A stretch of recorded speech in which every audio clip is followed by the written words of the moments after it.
Alright, we are back. This is going to be the part 2 for the First Crusade series that we're reacting to right now by Extra History. I don't remember if I said this in the last video or not, but of course go check out the original content if you enjoy this. They make a lot of really cool stuff about a bunch of different time periods in history. It doesn't matter if you're into the Sengoku Judai, which I'm probably mispronouncing, the period of that period of Japanese history with all the local warlords and whatnot. I think they go over the Three Kingdoms period in China at one point. They go through a bunch of European history, um, some some African and American history as well.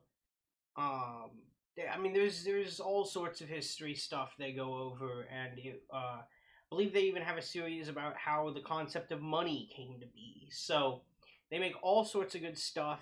You should definitely go check that out. But in the meantime, let's get into this reaction. This is going to be part 2 of Europe the First Crusade, Peter the Hermit. And this is the guy, Peter, from the last episode, who was rallying up a bunch of peasants while, way before the crusade was really supposed to take off for real with all their, real soldiers. And, which ended up inspiring others to go and create their own groups and charge into the Holy Land.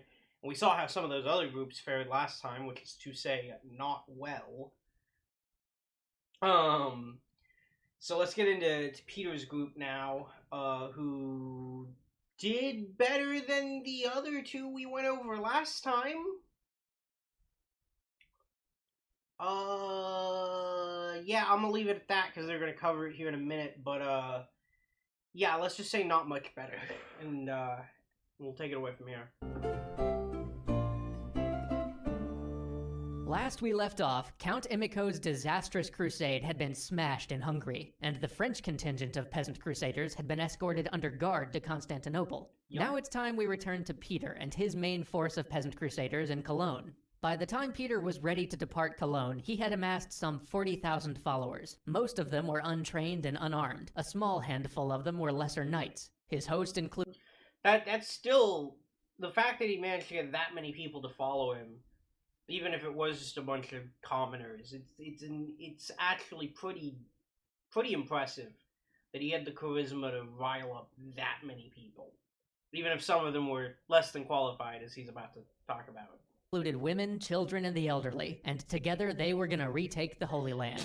They set off towards the end of April and made their way down to Hungary. This time, the King of Hungary was a little less interested in allowing crusaders through his lands, but in the end, he basically said to Peter, "Look, you guys can go through, but first you gotta swear that you're not gonna kill anybody or break my things." To which Peter, of course, agreed.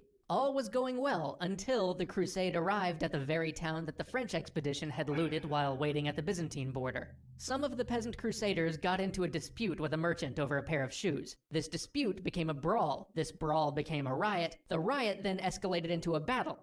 Not actually a reenactment of this exact battle. They have to be specific. Which culminated in one of the crusading knights leading a band of followers to storm the citadel of the city. They then stole the city's food, killed 4,000 Hungarians, and then hightailed it for the Byzantine border. Exit stage right. I love their humor. Yeah, pretty much. Not off to a great start here. Pretty much doing exactly what the Germans were doing during the last video. Just already looting and pillaging and killing, and still nowhere near the Holy Land that they swore to retake. It's really bad. Before the Hungarian army could show up. But now, the poor beleaguered Byzantine governor in Belgrade suddenly had 40,000 hungry, riotous peasants on his doorstep. He had heard of their behavior in Hungary, so he brought in a mercenary force to help keep the peace. They were to make sure that the Crusaders crossed the Sava River in a slow, orderly fashion, so the Byzantines could keep track of them and make sure that bands of Crusaders weren't just wandering the countryside. But, of course, the Crusaders felt that they weren't crossing the river fast enough, so they decided that the best course of action was to attack the Byzantine troops they were ostensibly there to help. After routing or killing the smaller Byzantine force, they then went pillaging and looting through the country until they got to Belgrade, which they pillaged, looted, and set on fire. The Crusaders then began to loot and sack their way towards Niš, the provincial capital. But our poor beleaguered I mean, you're here to go on a holy war. Your whole thing is you're a bunch of peasants who got riled up for this holy war. And instead you are trying to conquer a Christian kingdom. The side you're on. You're trying to essentially conquer the kingdom with very poorly armed but very numerous troops. You are trying to essentially conquer a person who's not even your enemy. I don't know how all this keeps escalating to this point. Like, I don't know how they arrived at that being the logical conclusion. Hint, it wasn't logical. Byzantine governor had been busy preparing the defense. No logic involved. Of Niš while the ponderous Crusader army was on the march. He had called in as many troops as he could, and when the Crusader force got there, he met with Peter. He asked that Peter wait at Niš until a military escort could lead them to Constantinople. Peter agreed, but only on the condition that the governor feed his army while they wait.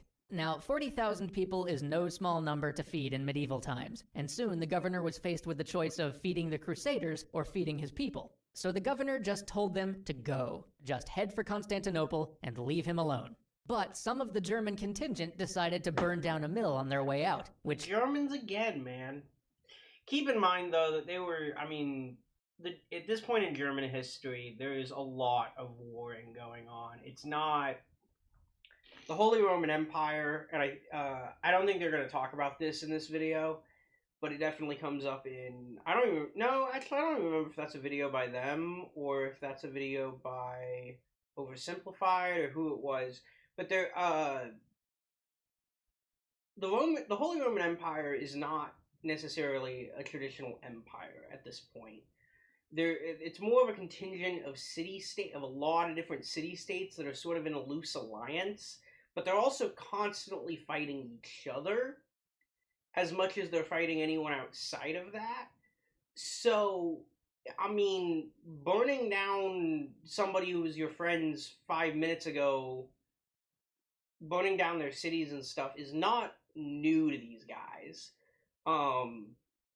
They came from a land of a lot of war. And that doesn't really, that obviously doesn't excuse what they did here, but I'm just trying to get you in the mindset of your, Holy Roman Empire common man at this point. Just war with everybody all the time. Your neighbors, your friends, your enemies, your, distant conquerors, everybody. They're fighting everybody at this point. So obviously it's not really that big of a surprise that they were fighting everybody on their way to go fight their real enemies during this, too. That was just kind of the standard practice for them at the time, unfortunately. Then escalated, and soon the governor had to call in the troops he'd been gathering at Niš to suppress the out-of-hand Crusaders. He gave his troops instructions to take hostages rather than killing when possible. Peter made his way to the very back of his column to see if he and the governor could come to an agreement and maybe his crusade could be allowed to go on its way. But by now, the mob of Crusaders were really completely out of Peter's control. They attacked the city of Niš itself. Yeah, because that's a good idea.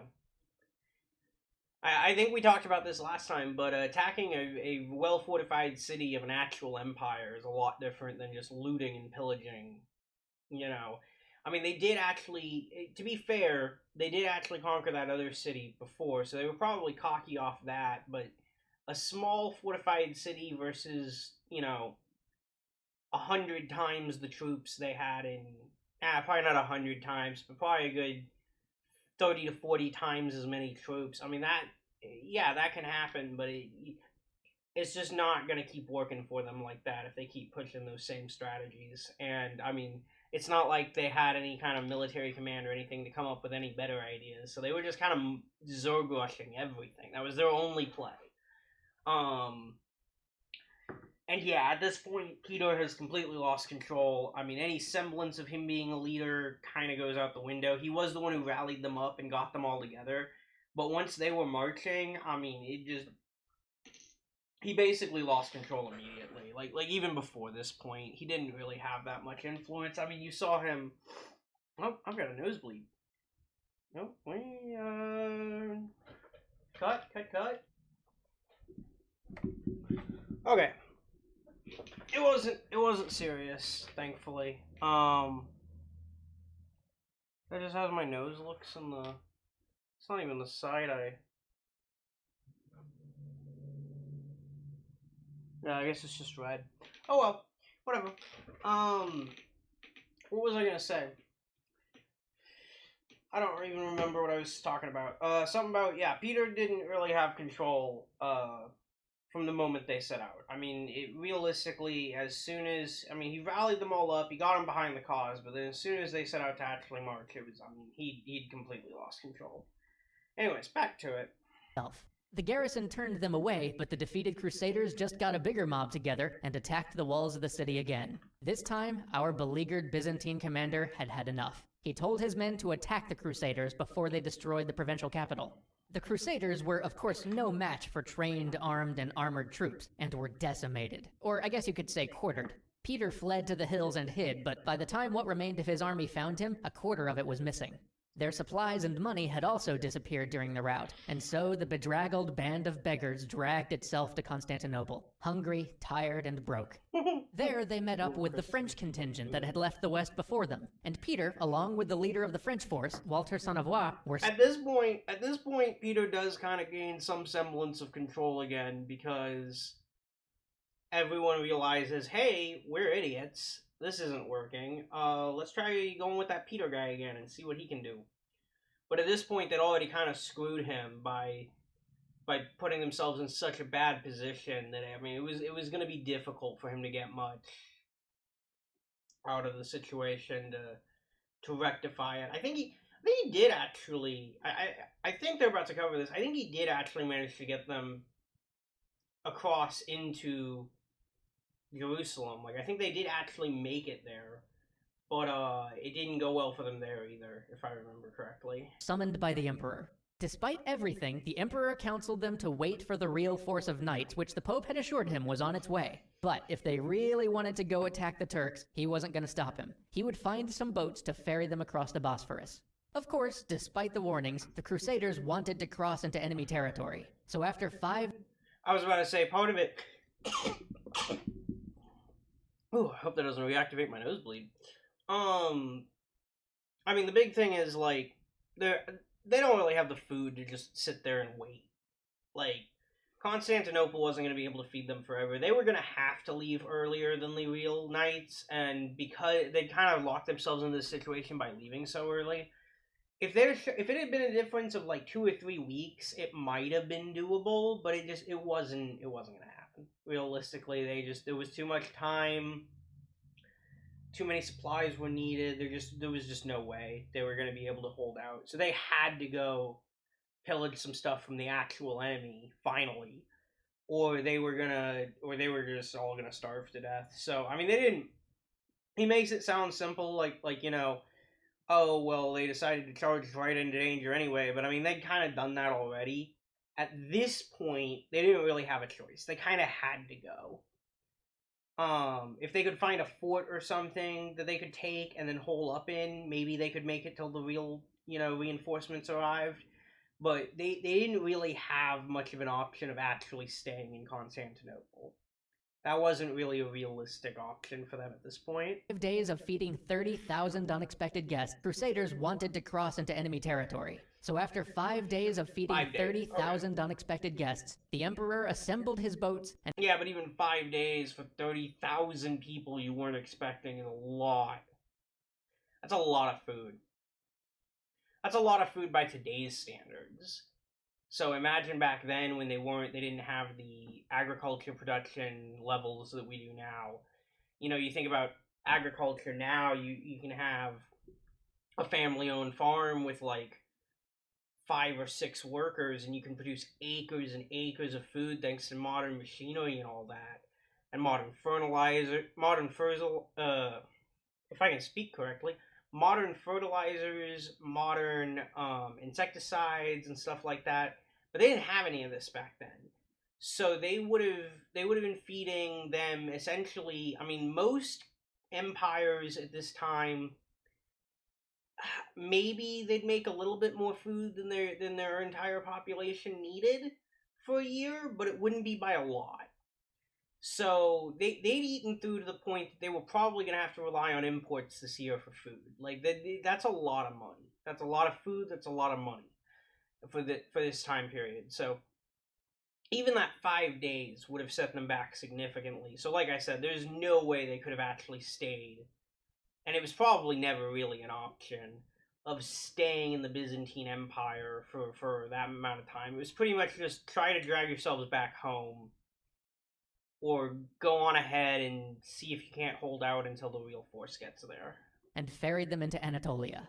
Once across, they began to pillage town after town until they made it to Nicomedia. And remember, this was Byzantine territory a few short years ago. These are the very towns that Emperor Alexius had petitioned the Pope. That's true.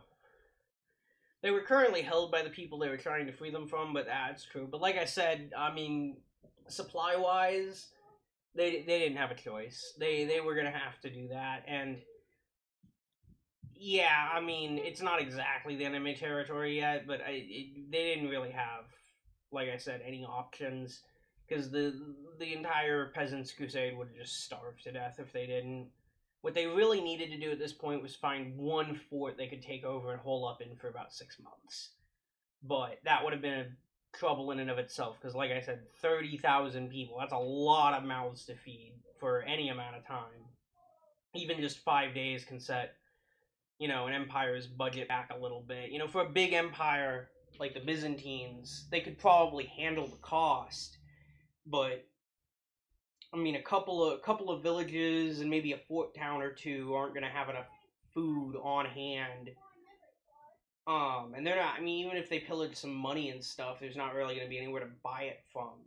With you being so deep into enemy territory, I mean, the biggest failure that leads to all of this going wrong for the Peasants' Crusade, it's really about the supply train. It's really about the supplies, and that's really all it comes down to. But when you're not a proper army and you're just a bunch of people, not educated people either. This is the Middle Ages. Just a bunch of random, poor, not very intelligent people charging in without a plan. You're not going to think about where are we going to get our supplies from. It doesn't even cross your mind until you're starving, and then you do desperate things. So, I mean, this was, given the nature of the People's Crusade, this was always how this was going to end, realistically. Hope to help him get back. But beyond that, there is no question. These towns were Christian. But that distinction seemed lost on the Crusaders, and so pillage and loot they did. But once they reached Nicomedia, a quarrel broke out, and the army fractured. The French contingent of the army stayed under the ostensible leadership of Peter, but the German and Italian portions broke off and elected to follow a knight named Reynold instead. From there, the two groups continued to pillage until they both ended up occupying the fortified coastal town of Civito. Peter urged them to hold up there until the main crusading force arrived. That's what I just said. That's what they really needed to do at this point. Was hole up somewhere where they could get enough supplies to. I mean, they wouldn't have been eating well. That had probably been limited to one small meal a day per man. Like, it wouldn't have been good, but it would have been a lot better than either starving to death, waiting back in the Byzantine Empire, or just charging in head first and most likely to their deaths. But by this point, he had long since lost control. The two groups... Yeah, Peter was in control whenever it was convenient to use him as a diplomat, essentially. Started making forays into the surrounding countryside, literally egging each other on. Each time one group would return from a raid, they'd boast and talk about how much braver they were, how much more they were doing for the cause, which would then inevitably lead to the other group doing something rasher, stupider, and more foolhardy to show how much braver they were and how much more they were doing for the cause. Peter, unable to control this, decided to leave the crusade and head back to Constantinople to ask for the emperor's help. But while he was heading back, the French forces decided that it would be a good idea to attack the local Turkish capital. They couldn't get through the walls, so instead they pillaged and butchered everything around it, with atrocities ranging from systematic massacre of civilians to children being tossed on a fire. They considered this a job well done, and headed back to the base with more than the usual amount of self-congratulation. The German contingent, not to be one-upped, then went out to capture a nearby castle. The garrison there was light, and the German crusaders were successful, but they forgot to check if the castle had any water stored up. Of course, the Turkish forces by this point had been mobilized, and they knew full well that the castle had no water reserves, and that the nearest well was way outside its walls. Oh, well, there goes, yep, that is the first group of the People's Crusade done for. So the Turkish army pulled up and parked itself outside the castle. I like the popcorn.